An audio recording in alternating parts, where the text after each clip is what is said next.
So, the Prophet said, order your nose so it falls down with you in sujood.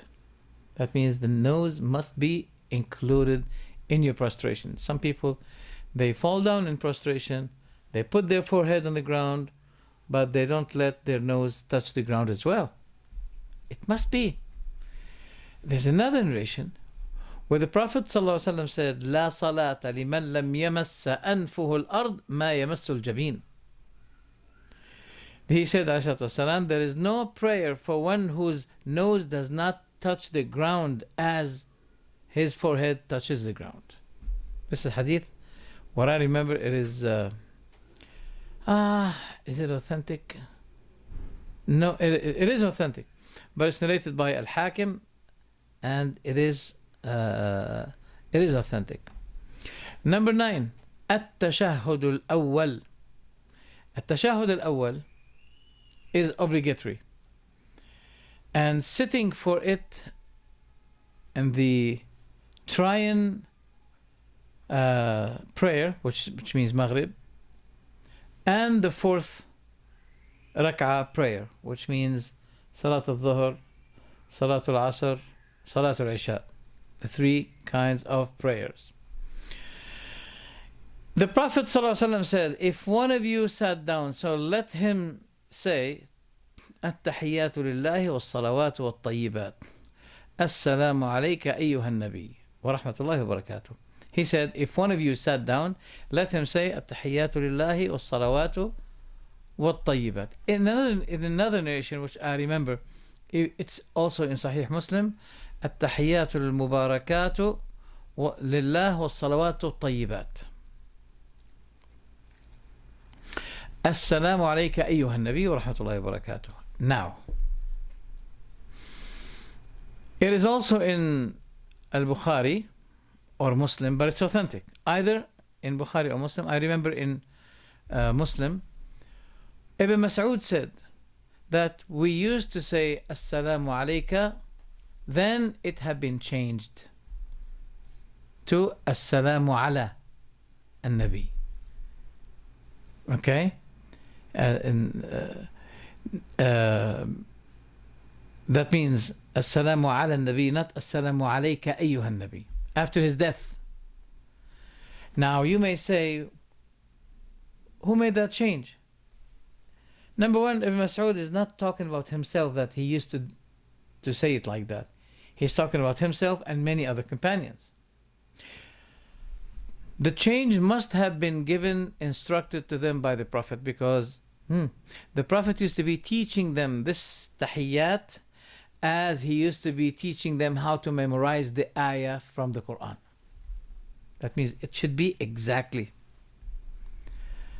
So the change that Ibn Mas'ud has, it must be given by the Prophet, because it is not a matter of opinion that it occurred to him to be so he said it. No.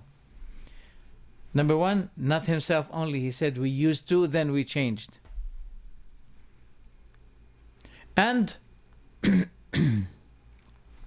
Prophet used to be teaching them the exact utterance of at-tahiyyat. Why is this? Because after the Prophet's death,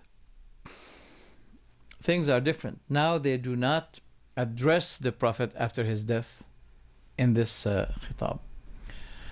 That's why some people say you can say when you visit, you can't talk to the dead people. Then why do you say to the Prophet Assalamu alaikum when you visit his grave? I say, I don't say it to him only when I visit his grave. I say it in my prayer. But the Prophet taught us that after his death, we don't say Assalamu alaikum anymore. And even if you say Assalamu alaikum wa rahmatullah, it doesn't mean that the Prophet is hearing it necessarily. Because our salam to the Prophet will be conveyed, delivered to him by the angel, as the Prophet said it. There is an angel who will be conveying to me the salam of my nation to me. So it's the angel that delivers to him the salam of his nation. It's very clear. But don't forget Now, the Prophet used to say when he visits the grave of Al-Baqi', when he visited the graveyard, he used to say to the Muslims in that graveyard, the dead Muslims, Assalamu alaikum wa rahmatullah. So is the Prophet talking to the dead people? No. Assalamu alaikum wa rahmatullah is a supplication to them, which means, as Ibn Hajar said, it means, O Allah, let your salam and mercy be on them. Because our salutation is supplication. Our salutation is supplication. So it doesn't mean when we say Assalamu alaikum that we are speaking now to them. Because it is not allowed for the living to speak to the dead.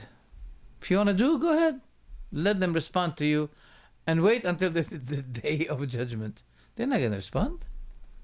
Okay?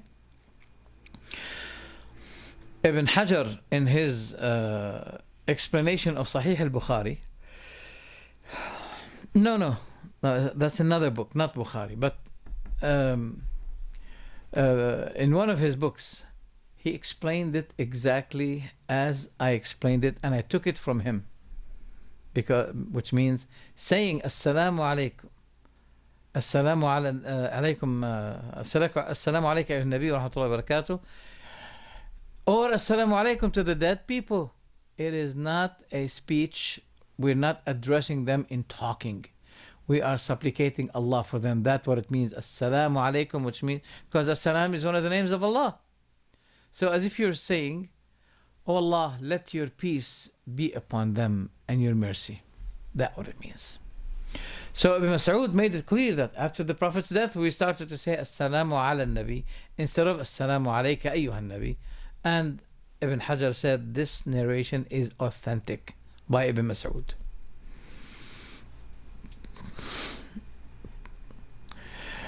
And not only we address the Prophet in our prayer, but we address some others. Assalamu alayna wa ala ibadillah as-salihin.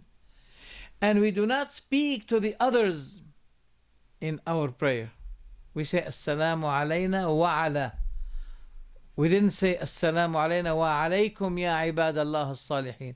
May the peace of Allah be upon us and upon you, O righteous servants of Allah. No. Which supports, it's another evidence that support Ibn Mas'ud's phrase that he mentioned.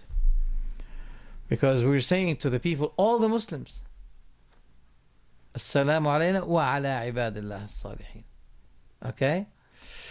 The Prophet said, for if you say that, yani Assalamu alayna wa ala ibadillah as-salihin, it will be reaching to every servant, righteous servants in heaven and on earth.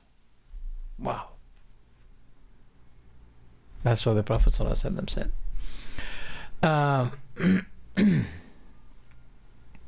Also, there's something that I want to talk about. Yes. The first taslim, it had been, we're talking about what is obligatory. The first taslim, that means saying Assalamu alaikum wa rahmatullah, the first one is obligatory. The second one is not.